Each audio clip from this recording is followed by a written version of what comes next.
tus hijos. Para ti, papito Francisco Rocha, siempre te recordaremos.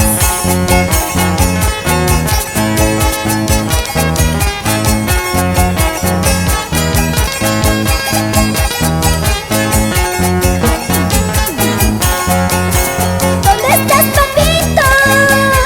¿Por qué nos dejaste? ¿Dónde estás, papito? Te extrañamos mucho. Sola con mi madre estamos llorando.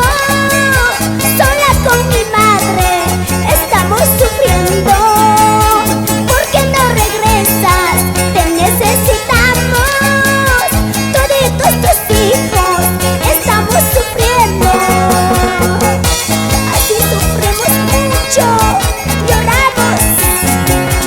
Para ti, Walter, Zenón, Javier, Tomasita, Jessica, Rogelia, Nelly.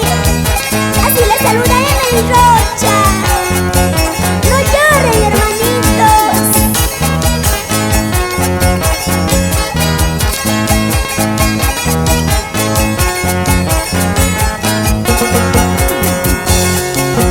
¿Cómo no voy a llorar? ¿Cómo no voy a sufrir? ¿Cómo no voy a llorar? ¿Cómo no voy a sufrir?